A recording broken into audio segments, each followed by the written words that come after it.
ওই ওই তুমি মানে আমি তোমায় ফাইলটার কথা বললাম না ফোনে, বললাম তো ফোনে।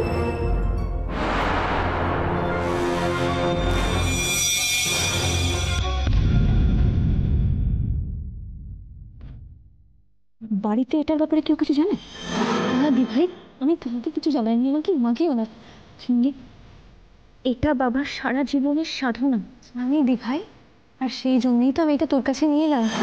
তোর মতো যোগ্য মর্যাদা দিয়ে এটাকে আর কেউ রাখতে পারবে না দি ভাই, কেউ না। কি হলো শ্রেয়া? না মা, কিছু হয়নি তো। বৌদি, তুমি ফাইলটা আমাকে একবার দেবে গো? হ্যাঁ, তুই দেখি।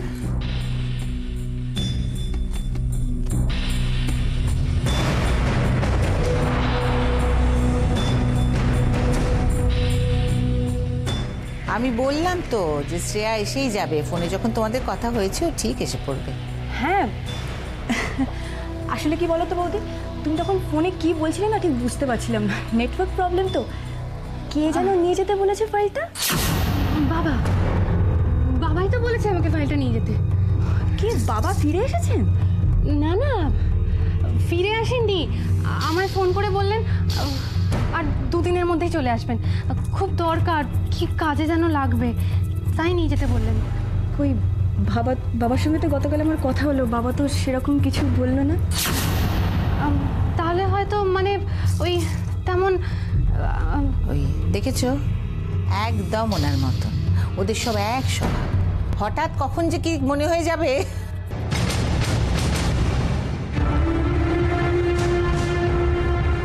একটা কোনো রহস্য আছে।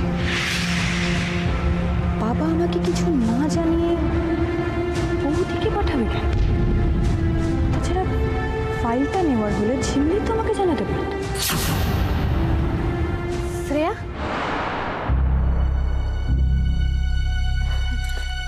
বৌদি, তুমি এখানে একটু বসো, আমি ওঘর থেকে একটু আসছি। হ্যাঁ না না শ্রেয়া, আমার তো খুব তাড়া আছে, আমি কি করে বসবো বলো, আমি বাড়িতে অনেক কাজ ফেলে এসেছি, সেই কথাই আন্টিকে বলছিলাম। আরে বাবা ঠিক আছে, কোনো অসুবিধা নেই, তুমি একটু বসো, তুমি তো ফাইলটা নিতেই এসেছো, কিচ্ছু দেরি হবে না। আমি বরং ঝিমলিকে একটা ফোন করে আসি, তারপর নয় তুমি যাও, আমি আসছি। ঝিমলি? ঝিমলিকে ফোন করার কি মানে? শ্রেয়া, শ্রেয়া, ঝিমলিকে ফোন করার কি দরকার আছে বলো তো? ঠিক আছে, এরপরে তাহলে ঝিমলি ফাইলটা নিতে আসবে। আমি শুধু শুধু বোকামো করেছি, এত কাজ ফেলে রেখে এসে ফাইলটা নিতে। আমি আসছি আন্টি, আমি আসছি। বৌদি দেখো তুমি। কি ব্যাপার বলো তো শ্রেয়া, এনি প্রবলেম? না মা, সেরকম কিছু না। আসলে ঐন্দ্রিলা এসে থেকেই এত ব্যস্ততার মধ্যে ছিল, আমি ওকে বললাম তো। আচ্ছা মা, বৌদি এখানে এসে তোমাকে কি কি বলেছে আমাকে একটু প্লিজ বলবে গো? ওই তো ও এসে বলল দাদা মানে বেআই মশাই ওকে ফোন করে নাকি কি একটা ফাইলের কথা বলেছেন, আর সেটা নাকি তোমার কাছে আছে। ও তো বললো যে তোমার সঙ্গে নাকি ওর ফোনে কথাও হয়েছে, ফাইলটা আলমারিতে আছে, সেই শুনেই তো আমি গিয়ে। ঠিক আছে শ্রেয়া, আমি না ঠিক বুঝতে পারছি না রে, আমাকে সত্যি কথা বলতো, সত্যি কোনো সমস্যা নেই তো, কোনো প্রবলেম নেই? না মা, সত্যি বলছি, সেরকম কিছুই হয়নি, তুমি শুধু শুধু চিন্তা করছো। আচ্ছা যদি কিছু হতো আমি তোমাকে কি জানাবো না বলো? দেখ, এখন বেশ আমরা সবাই ভালো আছি, হ্যাঁ, ভগবান যেন এই স্বস্তিটুকু আমাদের কেড়ে না নেন। ভগবান নন মা, আমাদের সুখ শান্তি স্বস্তি কেড়ে নেওয়ার চেষ্টা করছে অন্য কেউ। আমি তাকে ঠিক। আচ্ছা শোন, কিছু খাবি তো? এখন না ঠিক খিদে নেই। আচ্ছা ও কোথায়? কে? রূপম? ও তো তোর সঙ্গেই অফিস গেল। ও তো কাউকে কিছু না বলে অফিস থেকে বেরিয়ে গেছে। দেখ, হয়তো কোনো কাজে গেছে, একটা ফোন করে দেখ না। ফোন? হ্যাঁ, একটা ফোন করি বলুন। শোন, তুই হাত মুখ ধুয়ে একটু রেস্ট কর, আমি একটু ওদিকটা দেখি। হুম।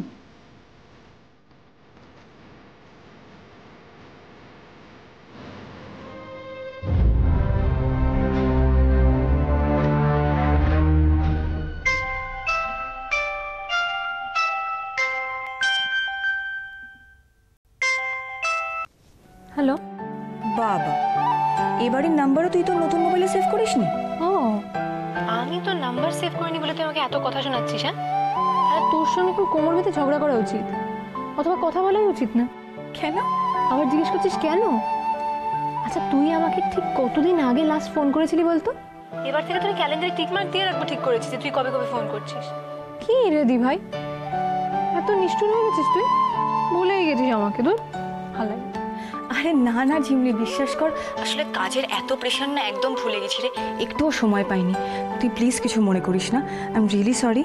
ইটস ওকে, বল এমনি ফোন করেছিলি নাকি কোনো দরকারে? আগে বল, তুই রাগ করবি না। বুঝেছি, তা কি দরকার বলুন ম্যাডাম। দরকার মানে একটা জরুরি কথা জানার জন্য তোকে ফোন করেছি। বল। বৌদি আজকে আমাদের বাড়িতে এসেছিল। বৌদি? আস্তে, চুপ, একদম চেঁচাবি না।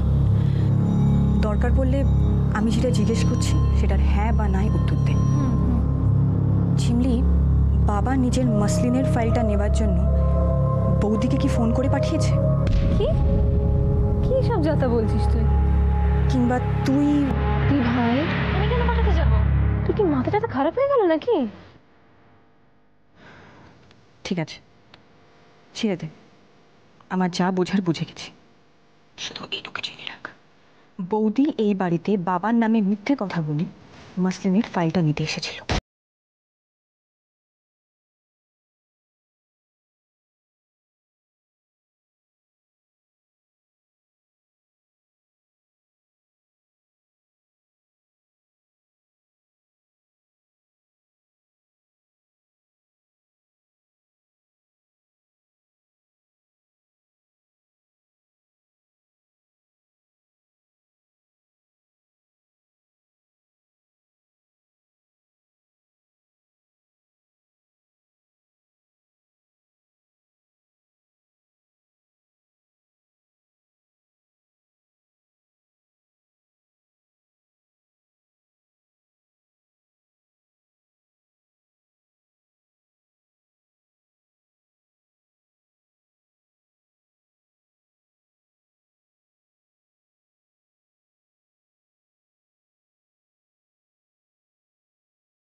আমাকে দেখলেন আমার আপাদ মস্তক জ্বলতে থাকে। অসভ্য মহিলা একজন। হ্যাঁ, এইবার ওনার সঙ্গে সরাসরি কথা বলতেই হবে, আর দেরি করা চলবে না। আর শোন, বাড়িতে এটা নিয়ে কোনো রকম কোনো অশান্তি তুই করবি না, বুঝলি? ঠিক আছে দি ভাই। চিমনি, তুই তো খুব ভালো করে জানিস আমার শরীরটা ভালো নেই, কোথা থেকে কি অঘটন হয়ে যাবে তারপর। আচ্ছা দি ভাই, তুই এত টেনশন করিস না, ঠিক আছে? তুই ভালো থাকিস, রাখছি। রাখ।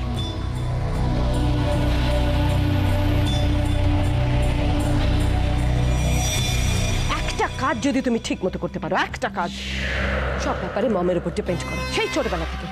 মম না হলে খাবে না, মম না হলে পড়বে না। তুমি কিন্তু শুধু শুধু আমাকে দোষ দিচ্ছ।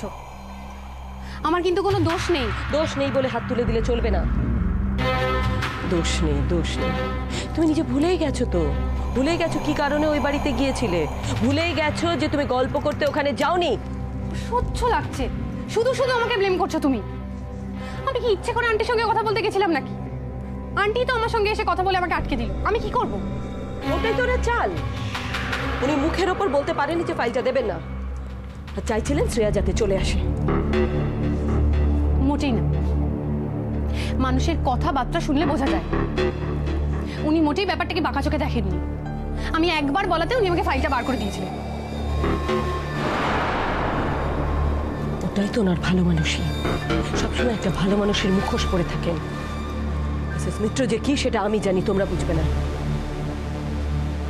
মোটেই না মম, তোমার কথা আমি মানতে পারছি, তবে লাকিলি একটা ব্যাপারে বেঁচে গেছি। আমি বুঝতে পারছি না শ্রেয়া এটা ইন্টেনশনালি করলো না ভালো মানুষই।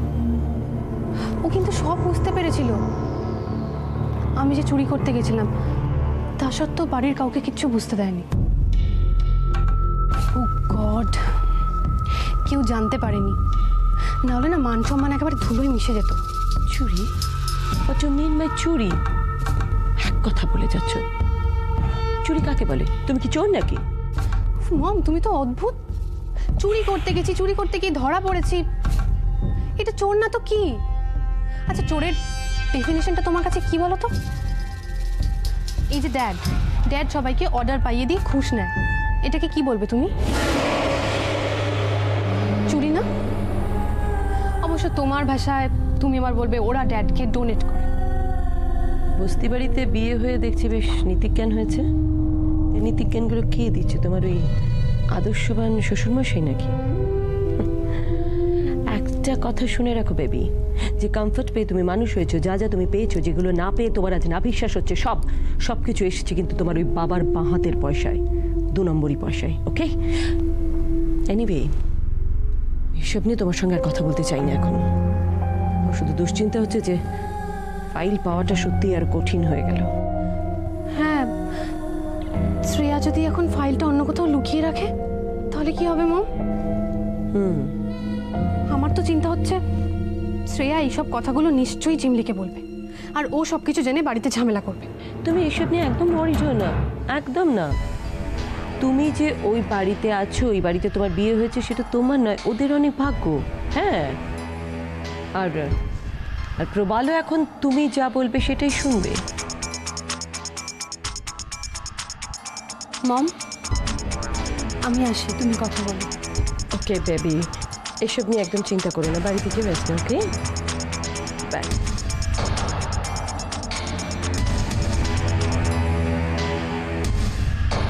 হ্যাঁ পূরবী, বলুন।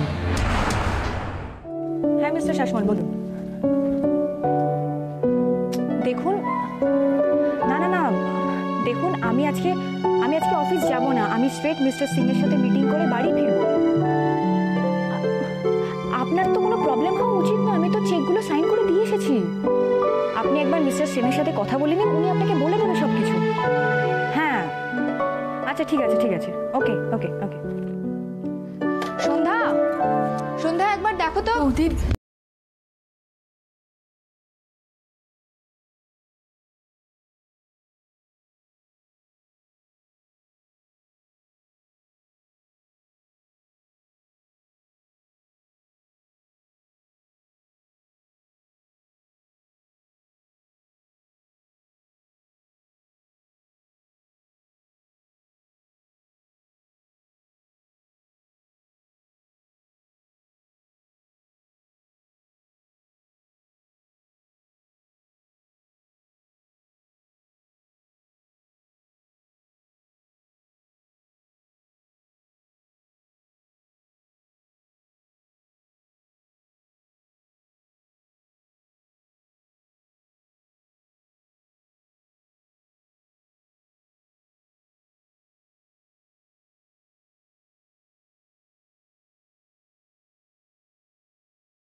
করছি নীল মুম্বাই যাওয়ার আগে রূপমের কাছ থেকে অনেকগুলো অ্যাডভান্স নিয়েছিল।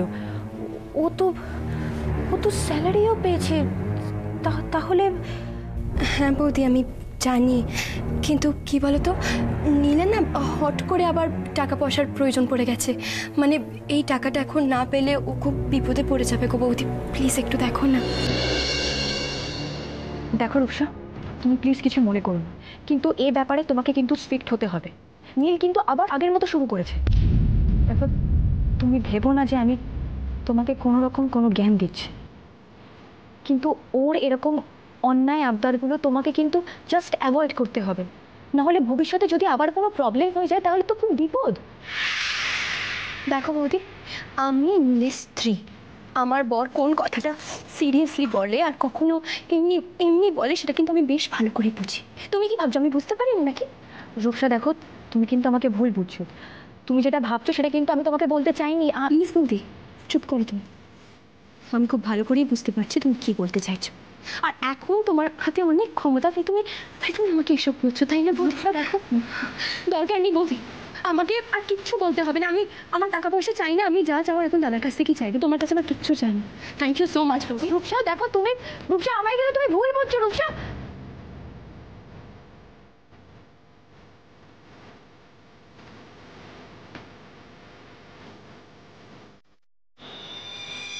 না, সেরকম কোনো পরিবর্তন তোমার মধ্যে দেখছি না, একটু চুপচাপ। শ্রেয়ার সঙ্গে কেমন ব্যবহার করছে? ওই একই রকম। আচ্ছা দিদি, মানে আপনি তো বললেন না আপনার মেয়ে এ বাড়িতে কেন এসেছিল? কেন? সে তো ননদের বাড়িতে যেতে পারে না নাকি? না না, তা আসতে পারে না কেন, তবে ননদের সঙ্গে তার এমন মধুর সম্পর্ক নয় যে গল্প করার জন্য সে বাড়িতে আসে। দেখুন দিদি, স্পষ্ট কথা বলতে আমার কষ্ট নেই, আমার কেমন জানি না মনে হলো যে ওই মিডিলে যেন আপনার কথা মতোই এ বাড়িতে এসেছিল। আমার কথা মতো? হ্যাঁ, ওকে না ভীষণ ব্যস্ত দেখাচ্ছিল, এটা কি ফাইল না কি নিতে এসেছিল, বৌদি বের করে দিল, আর তারপরেই শ্রেয়া চলে। ও ও ও আচ্ছা, কই না তো, আমি তো কিছু জানি না। তুমি কিছু জানো না, ন্যাকা সাজছে। গন্ডগোল একটা কিছু আছে, বুঝানো যাচ্ছে না। পুরোহিতে লুকিয়ে যাওয়াটা বোধহয় ঠিক হচ্ছে না। শ্রেয়া ওই ফাইলটা নিশ্চয়ই বাড়িতে অন্য কোথাও লুকিয়ে রাখবে, সেটা ওই বাড়ির লোক ছাড়া কেউ খুঁজে বার করতে পারবে না। এইসব কাজে পূর্বের থেকে বেটার তো। হ্যালো, হ্যাঁ হ্যাঁ, হ্যালো বলুন। হ্যাঁ, লাইনটা বোধহয় ডিস্টার্ব করছে না? আচ্ছা, আপনাকে যদি আমি একটা কাজ দিই, আপনি পারবেন? দিদি, আপনার কোনো ব্যাপারে আমি কোনোদিনও না বলেছি। তবে এবারের কাজটা খুব সাবধানে করতে হবে। আসলে আপনাদের বাড়িতে কিন্তু একটা গুপ্তধন রয়েছে।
আশ্চর্য, এত রাত পর্যন্ত কি করছে শ্রেয়া? সে কখন বেরিয়েছি, এতক্ষণ হয়ে গেল, একটা ফোন পর্যন্ত করবে না। তো দেরি হচ্ছে, এত ফোন করবে তো নেই একেবারে।